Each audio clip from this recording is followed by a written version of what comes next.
حضرت نوح علیہ السلام مذہقہ اڑایا گیا، استہزاء کیا گیا، قتل کی سازشیں کی گئیں، لعن و طعن کیے گئے، لیکن کیا حضرت نوح علیہ السلام نے اللہ کی اس توحید کی، اللہ کی اس دعوت کی تبلیغ میں کوئی کسر باقی رکھی؟ 950 برس تک اسی بات پر اٹل رہے اور بلا خوف اور بلا ڈر کے اس دعوت کو پھیلاتے رہے۔ ابو الانبیاء حضرت ابراہیم علیہ السلام تنہ تنہا اپنی قوم کے اندر کیا کام انجام دیتے ہیں، اللہ اکبر، کہ آج ہم سوچ لیں تو ہمارے پتے پانی ہو جائیں، ہم تصور نہیں کر سکتے۔ تنہا جسے اللہ وحدہ لا شریک نے امت کا خطاب عطا فرمایا، ان ابراہیم کان امہ قانتا للہ، ابراہیم تنہا امت تھے لیکن پوری قوم ان کے مخالف، لیکن اللہ کی دعوت، اللہ کے اس پیغام کو انہوں نے اپنے قوم تک بغیر کسی خشیت کے، بغیر کسی خوف کے، بغیر کسی دغدغے کے اور بغیر کسی مداہنت کے، بغیر کسی مجاملت کے، بغیر کسی مفاہمت کے اپنی قوم کے سامنے دعوت توحید کو رکھا۔ اور یہی نہیں کیا بلکہ جب انہوں نے اللہ کے اس نبی کی دعوت کے سامنے انکار، اعراض، سرکشی کی تو ان کو عملی طور پر انہیں سمجھانے کی کوشش کی۔ اور آپ نے دیکھا قرآن کریم کے اندر پڑھا ہوگا کہ ابراہیم علیہ السلام نے ان کے بت خانے میں داخل ہو کر ان کے بتوں کو پاش پاش کیا، ان کو ٹکڑے ٹکڑے کیا۔ جب وہ میلے سے واپس آئے اور بت خانے میں عبادت کے لیے گئے تو دیکھا کہ ان کے دیوی دیوتا ٹوٹے پھوٹے پڑے ہوئے ہیں اور ایک بڑا دیو بیٹھا ہوا ہے، ایک بڑے دیو کے کندھے پہ کلہاڑی رکھی ہوئی ہے۔ لوگوں نے کہا یہ کام کس نے کیا؟ کہنے والوں نے کہا ایک نوجوان ہے جسے ابراہیم کہا جاتا ہے، اس نے یہ حرکت کی ہے۔ سر عام بادشاہ کے سامنے، عام پوری دنیا ایک طرف، پورا شہر ایک طرف بلایا گیا، تنہا ابراہیم علیہ السلام آ رہے ہیں۔ اللہ اکبر، کیا ہمت اور کیا جرأت رہی ہوگی اس اعلیٰ عظیم الشان نبی کی، واللہ بتا رہا ہوں ہم تصور نہیں کر سکتے ہیں۔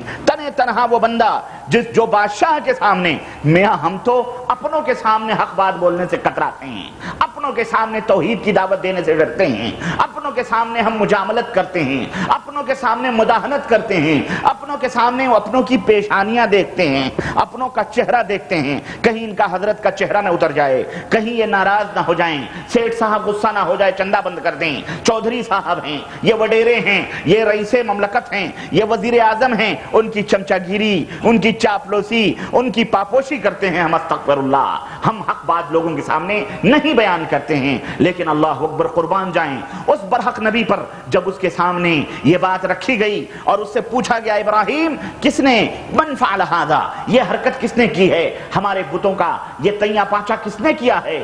حضرت ابراہیم علیہ السلام نے کیا جواب دیا؟ یہی نہیں کہ انکار کیا بلکہ مذہقہ بھی اڑایا، مذاق بھی اڑایا اور کہا یہ جو تمہارا سب سے بڑا بت ہے اسی سے پوچھو، اسی نے سب کچھ یہ حرکت کی ہے، اسی نے ان لوگوں کا بھوس بنایا ہے، اسی نے ان سب کو توڑ پھوڑ کے برابر کیا ہے۔ لوگوں نے کیا کہا؟ لوگوں نے کہا ابراہیم، سب کے سر جھک گئے۔ ابراہیم دیکھیں سمجھا رہے ہیں، نبی سمجھا رہے ہیں کہ ظالموں اس طرح نہیں تو اس طرح سمجھو۔ کہہ رہے ہیں ابراہیم تمہیں تو معلوم ہے کہ یہ تو بول نہیں سکتے، یہ حرکت نہیں کر سکتے، یہ کھا نہیں سکتے، یہ پی نہیں سکتے، تو پھر اتنا بڑا کام یہ کیسے کر سکتا ہے؟ حضرت ابراہیم نے کہا تف ہے تمہاری عقلوں پر، افسوس ہے تمہارے دماغوں پر، اور افسوس ہے تمہاری سوچ اور تم لوگوں کے فکر اور تم لوگوں کے اس بدعقیدگی پر کہ تم اپنی زبانوں سے کہتے ہو یہ کھا نہیں سکتے، پی نہیں سکتے، چل پھر نہیں سکتے، حرکت نہیں کر سکتے، تو پھر یہ تمہیں نفع اور نقصان کیسے پہنچا سکتے ہیں؟ یہ تمہارے دکھ درد کے مالک کیسے ہیں؟ یہ حاجت روا کیسے بن گئے؟ یہ مشکل کشا کیسے بن گئے؟ یہ بیٹا بیٹی دینے والا کیسے بن گئے؟ یہ کیا کر سکتے ہیں جب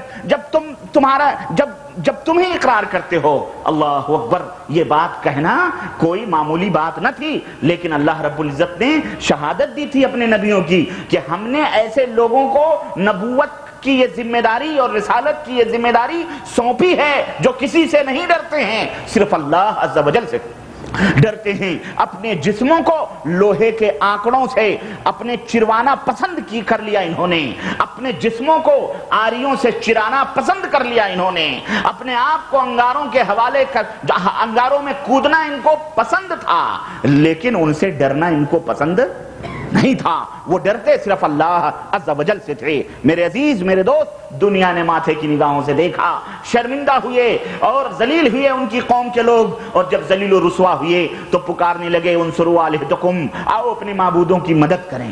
یہ بھی عجیب و غریب بات ہے کہ ان کی عبادت و بندگی بھی کرتے ہیں اور ان کے معبود اتنے بے بس اور اتنے مجبور کہ اب ان کی مدد کے لیے بھی ان مجبوروں کی ضرورت پڑ رہی ہے۔ استغفر اللہ کریں، آؤ اپنے معبودوں کی مدد کریں۔ لکڑیاں جلائی گئیں، سب کچھ کیا گیا، واقعہ آپ کو پتا ہے، میں ان واقعے کی تفصیلات میں نہیں جانا چاہتا۔ عرض کرنے کا مطلب یہ ہے، یہ ایک نمونہ میں بتلا رہا ہوں کہ کس طرح انبیاء علیہ السلام بے خوف، اور خود نبی رسول اکرم صلی اللہ علیہ وسلم کو دیکھ لو، نبی کے مقدس صحابہ کو دیکھ لو کہ خانہ کعبہ میں توحید کا اعلان کر فَاصْدَعْ بِمَا تُؤْمَرْ، جب رب ذوالجلال نے آسمان سے آیت اتاری کہ اے نبی 3 برس ہو گئے، اب خفیہ دعوت اور خفیہ تبلیغ بند کرو اور کھلم کھلا توحید کا اعلان کرو، کھلم کھلا رب کی عبادت کی طرف لوگوں کو دعوت دو۔ کوہ صفا پہ چڑھے اور لوگوں کو دعوت دی، اہل مکہ کو دعوت دی اور کہا قولوا لا الہ الا اللہ تفلحوا، اے اہل مکہ لا الہ الا اللہ کہہ لو، کامیاب ہو جاؤ گے، عرب و عجم کے مالک بن جاؤ گے۔ نہ چچے کا غم، نہ قبیلے کا ڈر، نہ خاندان کا ڈر، نہ کسی کا بھی ڈر اور کسی کا بھی خوف ان کے ذہن و دماغ میں نہیں آیا، بلکہ کھلم کھلا توحید کی دعوت دینے لگے۔ اللہ اکبر۔ میرے عزیزو، یہ انبیاء علیہ السلام کو اللہ رب العزت یہ قوت عطا فرماتا ہے اور ان کی یہ شان ہے، اور یہی شان اللہ اپنے بندوں میں بھی دیکھنا چاہتا ہے۔ جو نبوت کی شان ہے، وہ نبوت نبی کے شاگردوں میں، نبی کے اتباع کرنے والوں، نبی کے ماننے والوں، نبی کے کلمہ پڑھنے والوں کی بھی یہی شان ہونی چاہیے۔ چنانچہ صحابہ کرام رضوان اللہ علیہم اجمعین تنہا حق کی دعوت دے رہے ہیں۔ حضرت ابوبکر، حضرت عمر، حضرت عثمان، حضرت علی، طلحہ، زبیر جہاں جا رہے ہیں، قیصر و کسریٰ کے درباروں میں جا رہے ہیں۔ اللہ اکبر۔ میں آپ کو ایک واقعہ بتاؤں قیصر و کسریٰ کے درباروں کا کہ نبی کا پیغام لے کر کے گئے، بلکہ دور فاروقی کے اندر نبی کا یہ توحید کا پیغام حضرت عمر بن خطاب رضی اللہ تعالیٰ عنہ نے بھیجا کہ جا کر کے پہنچاؤ، اور وہاں بادشاہ تک پہنچے، روم کے بادشاہ تک دعوت دینے کے لیے۔ نتیجہ کیا ہوا؟ بادشاہ نے اپنے دروازے کے سامنے کچھ ایسی چیزیں لگائی ہوئی تھیں کہ جب وہاں کوئی پہنچتا تھا تو اسے جھک کر کے جانا پڑتا تھا۔ صحابہ کرام گئے، اس کے قالینوں کو اپنے تیروں کی انیوں سے چھیدتے ہوئے، سوراخ کرتے ہوئے اس کے پاس پہنچے، اور جب وہاں پہنچے تو بادشاہ نے کہا ہمارے دربار میں حاضر ہو، ہمارے سامنے۔ دیکھا کہ اس کے سامنے جھکنا پڑے گا تو اپنی پیٹھ پیچھے کر کے اور اپنے پیٹھ کی طرف سے اس کے دربار میں گھسے، اپنی پیٹھ اس کے منہ کی طرف کر کے داخل ہوئے۔ اس نے کہا یہ کون سی شرافت ہے، یہ کون سا تہذیب ہے، یہ کون سی تمدن ہے، یہ کون سا ادب اور احترام ہے جو تم اپنے بادشاہوں کے ساتھ اس طرح کرتے ہو؟ کہنے لگے یہ سر جو اللہ نے عطا فرمایا ہے، یہ سر اسی کے سامنے جھکے گا، اللہ کے سوا کسی اور کے سامنے نہیں جھک سکتا ہے۔ اس لیے ہمارا ادب یہی ہے کہ ہم اللہ کے سامنے سر جھکائیں۔ تم نے یہ جو لگائی ہوئی ہے زنجیر، ہم نے دیکھا کہ اس کے اندر سے گھسیں گے تو تمہارے سامنے جھکنا پڑے گا، ہمیں اللہ کے سوا کسی اور کے سامنے جھکنا گوارا نہیں ہے۔ اس طرح سے ہم تمہارے پاس آ رہے ہیں۔ یہ نڈری، یہ بے خوفی دیکھیں، یہ اس طرح سے دیکھیں۔ آج ہمارے ہاں تو حالات یہ ہیں کہ لوگ کہتے ہیں مصلحتیں اختیار کرو، اسے دین کی طرف بلانا ہے، اسے دعوت دینی ہے، تو تھوڑا سا تم بھی نرمی اختیار کرو، تھوڑا سا تم بھی لو اور دو کا معاملہ رکھو۔ توحید میں لو اور دے کا معاملہ نہیں ہے۔ توحید نے کبھی اس باطل بنیاد پر مفاہمت نہیں کی ہے۔ یہ چاپلوسی اور یہ تملق پرستی اسلام کے اندر نہیں ہے۔ اسلام کے اندر کھلم کھلا توحید کی دعوت ہے، کھلم کھلا دعوت دی جائے، کھلم کھلا اللہ کے بندوں کو اللہ کے دین کی طرف بلایا جائے، کیونکہ دین مکمل ہو چکا ہے، وحی کا سلسلہ منقطع ہو چکا ہے۔ اب ہم یہ برداشت نہیں کریں گے کہ ہم زندہ رہیں اور اللہ کے نبی کی اور رسولوں کی دعوتوں میں کمی کی جائے، یہ برداشت نہیں ہے۔ میرے عزیزو، یہ چند مثالیں تھیں۔ تو عرض کرنے کا مطلب یہ ہے کہ یہ دعوت چونکہ خوف دہشت اس کے اندر ہے، لیکن اللہ کے جو رسول ہوتے تھے وہ بے خوف اور بے نڈر ہوتے تھے، وہ اللہ ہی سے ڈرتے تھے، اللہ کے سوا کسی سے نہیں ڈرتے تھے۔ اسی طرح سے میرے عزیز اور میرے دوست، ان کی جو دعوت اور ان کی جو تبلیغ ہوتی تھی وہ صرف اور صرف وحی الہی ہوا کرتی تھی، جو اللہ انہیں بتلاتا تھا بالکل بلا کمی بیشی کیے ہوئے اس کو لوگوں تک پہنچاتے تھے۔ اس میں اپنی منمانی کوئی بات نہیں ہوتی تھی۔ اے نبی کے وارثین کے دعوے داروں، اے نبی کے علوم کے وراثت کے دعوے کرنے والے علماء حضرات، طلبہ حضرات، تم نے کیا کیا گھوٹالے کیے ہیں؟ کیا تمہارے اندر یہ صفت موجود ہے کہ اللہ اور اس کے رسول نے جو دعوت دی ہے، جو باتیں بتلائی ہیں، کیا تم بھی بغیر کمی اور بیشی کیے ہوئے امت تک پہنچا رہے ہو؟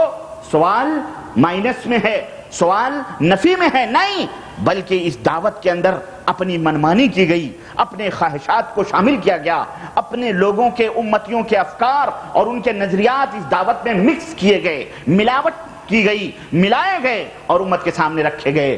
ورنہ امت کبھی ٹکڑے ٹکڑے، کوئی بھی کلمہ پڑھنے والا اللہ اور اس کے رسول کی بات پر اختلاف کر سکتا؟ اختلاف پیدا ہی اسی وقت ہوا ہے جب اللہ اور رسول کی خالص تعلیمات میں اس کے بندوں اور نبی کی امتیوں کے افکار اور اس کے نظریات ڈالے گئے ہیں، تب جا کر کے افتراق اور انشقاق پیدا ہوا ہے۔ ورنہ صحابہ کرام کی نبوت کی 23 سالہ زندگی اور خلفائے راشدین کا تقریباً 25 سالہ 26 سالہ دور، کبھی افتراق اور انشقاق نہ ہوا، نہ کوئی جماعت، نہ کوئی تنظیم، نہ کوئی تحریک، نہ کوئی گروہ، نہ کچھ، سارے ایک جسد واحد کی طرح زندہ تھے اور سارے ایک جسد واحد کی طرح تھے، بلکہ 400 برس تک یہی نظام اسلام قائم و دائم تھا۔ لیکن جب اس امت کے اندر اللہ اور اس کے رسول کی تعلیمات میں ملاوٹ کی گئی اور بندوں کے افکار اور خیالات سے ان مقدس تعلیمات کو مجروح کیا گیا، گندا کیا گیا، پلید بنایا گیا، نجس بنایا گیا، تب جا کر کے امت کے مزاج میں افتراق پیدا ہوا۔ کیوں؟ یہ فطرت اللہ اور اس کے رسول کی تعلیمات کے سوا کسی اور کی تعلیم کو قبول کر سکتی؟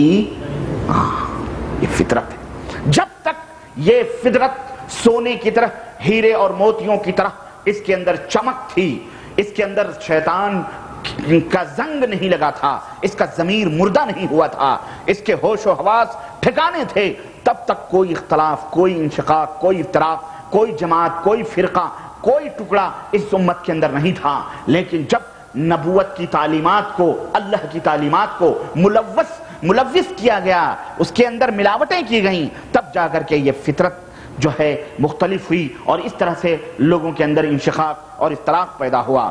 تو جو باتیں اللہ کی طرف سے ملتی تھی نبیوں اور رسولوں کو، وہ باتیں بلا کم و بیش وہ بندوں تک پہنچا دیا کرتے تھے۔ رب ذوالجلال نے سورہ عنکبوت آیت نمبر 39-39 کے اندر ارشاد فرمایا، اتل ما اوحی الیک من الکتاب، اے میرے نبی آپ پڑھ کر کے جو کتاب آپ کی طرف آپ کو دی جا رہی ہے، جو باتیں آپ کو بتلائی جا رہی ہیں، جو وحی آپ کو کی جا رہی ہے کتاب اللہ میں، اللہ کی اس کتاب میں، اسے لوگوں کے اوپر پڑھیے، لوگوں کے اوپر تلاوت کیجئے، بس یہی آپ کا کام۔ اور رسول جو ہوا کرتے تھے، رسول جو آتے تھے، وہ رسول صرف تبلیغ ہی نہیں کرتے تھے، صرف اللہ کی اس نازل کی ہوئی بات کو لوگوں تک پہنچاتے ہی نہیں تھے، بلکہ اللہ کی جو وہ باتیں تھیں، اللہ انہیں حکمت عطا فرماتا تھا، اللہ انہیں سوجھ بوجھ عطا فرماتا تھا۔ تو اللہ کی ان نازل کی ہوئی باتوں کی تشریح اور اس کی توضیح اور اس کی وضاحت اور اس کی شرح بھی بندوں کے سامنے وہ کرتے تھے۔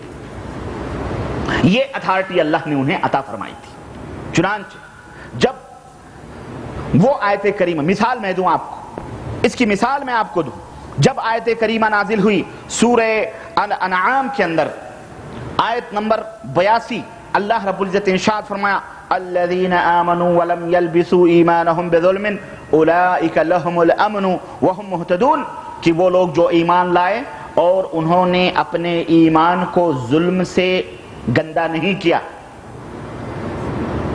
جب انہوں نے اپنے ایمان کو ظلم سے گندا نہیں کیا، یعنی کوئی ظلم انہوں نے نہیں کیا، تو اللہ رب العزت نے ارشاد فرمایا، اولئک لہم الامن، انہی لوگوں کے لیے امن اور رحمت ہے، اور وہی لوگ صحیح راستے پر ہیں۔ جو لوگ اللہ کے اوپر ایمان لائے اور اپنے ایمان اور عقیدے کو ظلم سے ملوث نہیں کیا، ظلم سے نہیں ملایا، وہی لوگ ہدایت ہیں، ہدایت یافتہ ہیں، صحیح راہوں پر ہیں، اور وہی لوگ امن اور سکون کے اندر ہیں۔ جب یہ آیت کریمہ نازل ہوئی، صحابہ کرام اللہ کے حبیب صلی اللہ علیہ وسلم کے پاس آئے، ان کے اوپر اشکال ہوا، انہیں تکلیف، انہیں سمجھنے میں دشواری ہوئی۔ اللہ کے نبی کے پاس آئے اور کہنے لگے اللہ کے نبی اینا لا یظلم منا، ہم میں کون ہے جو ظلم نہیں کرتا؟ ہم آپس میں ایک دوسرے کے اوپر ظلم کر لیتے ہیں، کسی کو تماچے مار دیے، کسی کو کچھ کر دیے، کسی کو کچھ کر دیے،